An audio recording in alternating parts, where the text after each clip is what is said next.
Assalamualaikum warahmatullahi wabarakatuh.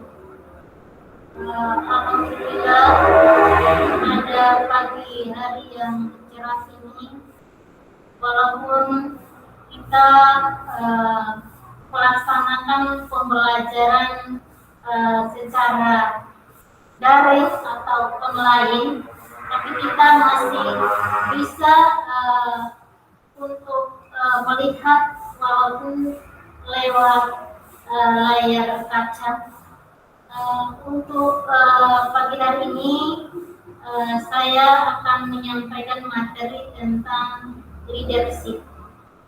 Jadi leadership ini kita berbicara tentang pemimpin.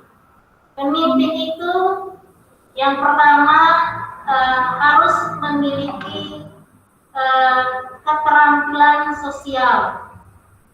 Yang kedua, harus bijaksana. Yang ketiga, harus memiliki hubungan baik dengan sesama atau bawahannya. Jadi yang pertama keterampilan sosial. Jadi keterampilan sosial ini perlu dimiliki oleh seorang pemimpin. Karena keterampilan sosial bisa memberi teman-temannya itu sesuatu ilmu yang dia berikan itu, misalnya keramahannya, dia selalu memberikan perhatian terhadap timnya, karena di dalam suatu organisasi tidak mungkin berjalan tanpa kekompakan dari timnya. Jadi kebijaksanaan itu yang perlu diberikan oleh seorang pemimpin atau yang disebut dengan leadership. Karena kita berbicara tentang pemimpin, bukan hanya orang-orang satu atau dua orang, tetapi semua manusia itu dikatakan pemimpin. Ya, apalagi seorang laki-laki itu adalah suatu saat pasti menjadi seorang pemimpin, baik dalam lingkungan kerjanya maupun di dalam lingkungan rumah tangganya. Kenapa leadership ini dikatakan sebagian orang itu adalah yang memilikinya itu adalah orang-orang yang memiliki jabatan tinggi, yang memiliki wewenang di dalam suatu instansi, baik di sekolah maupun perusahaan. Contohnya, misalnya di dalam suatu perusahaan, dia itu misalnya menduduki jabatan sebagai manajer dalam suatu perusahaan. Padahal pemimpin itu bukan hanya dia yang dikatakan itu adalah seorang manajer dalam suatu perusahaan, tetapi semua orang itu adalah pemimpin. Tapi ada tapinya. Tinggal bagaimana kita itu bisa membawa diri di dalam suatu lingkungan. Karena pemimpin itu dikatakan misalnya di dalam suatu instansi atau perusahaan itu dia yang menjadi pemimpin, itu dia yang beruntung. Tetapi kalau kita berbicara tentang pemimpin itu mulai dari diri kita dulu, baru orang lain itu bisa menghargai dan menghormati kita sebagai atasannya. Jadi bawahan itu tergantung apa yang dilakukan oleh atasannya atau pemimpin, itu yang dia ikuti.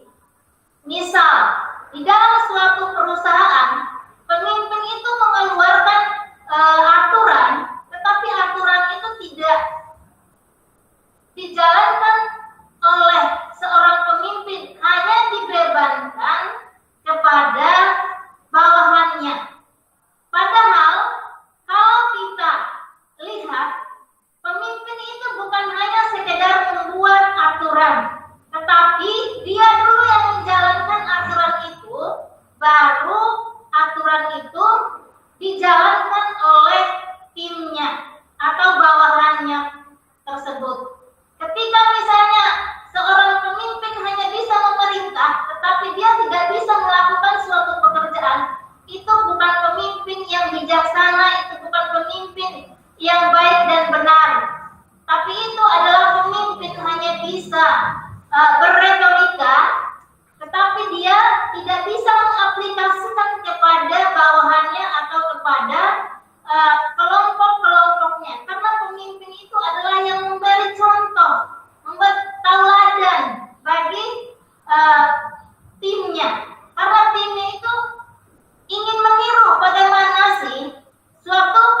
dia lakukan. Karena sekarang banyak sekali orang itu menganggap dirinya bahwa saya ini atasan. Jadi semaunya dia melakukan suatu pekerjaan dan semaunya dia melakukan suatu perintah kepada bawahannya. Otomatis dia itu tidak akan berjalan dengan semulus yang dia inginkan, tetapi dia itu akan dibenci oleh bawahannya.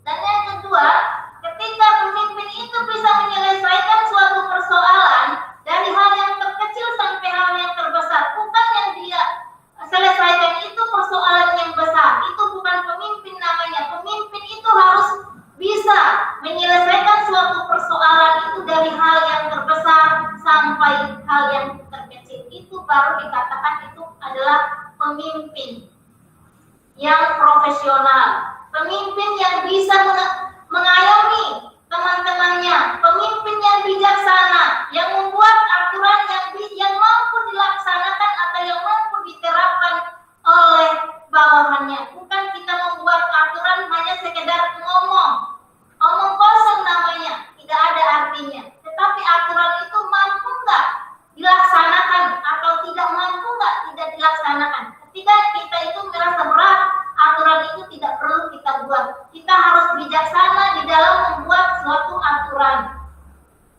Aturan itu bukan hal yang sekedar kita buat dalam pembicaraan atau dalam sekedar keluar dalam mulut, tapi bisa nggak aturan itu direalisasikan? Kalau aturan itu mampu direalisasikan, kenapa tidak aturan itu kita buat? Ketika misalnya aturan kita buat tidak mampu kita realisasikan, otomatis itu akan menjadi ketika misalnya kita ingin sekolah dan lain-lain itu tergantung dari mampu dan tidaknya aturan kita. Tetapi kalau kita tidak mampu, tidak perlu kita buat. Kita laksanakan dulu semampu kita supaya aturan itu berjalan. Ketika misalnya kita tidak mampu melakukannya, aturan yang kita buat tadi akan tersendat di tengah jalan.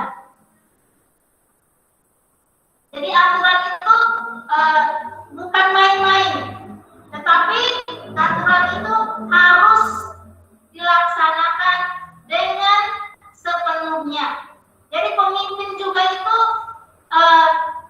bukan hanya sekedar dia hanya numpang nama, tetapi bagaimana pemimpin yang bisa memberi contoh dan tauladan kepada timnya atau bawahannya.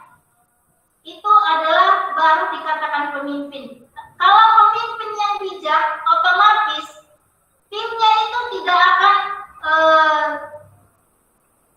terpecah belah. Dia itu akan selalu solid di dalam melaksanakan sesuatu pekerjaan. Dan yang kedua, pemimpin juga itu misalnya ketika dia bijak, otomatis selalu diidam oleh bawahannya. Karena pemimpin yang bijak itu adalah pemimpin yang bisa memberi solusi kepada teman-temannya, kepada orang lain, baik di lingkungan instansinya maupun di lingkungan masyarakat. Terima kasih. Mungkin itu saja materi yang bisa saya sampaikan pada pagi hari ini. Lebih dan kurangnya saya mohon maaf. Bila bisa dilihat, wassalamualaikum warahmatullahi wabarakatuh.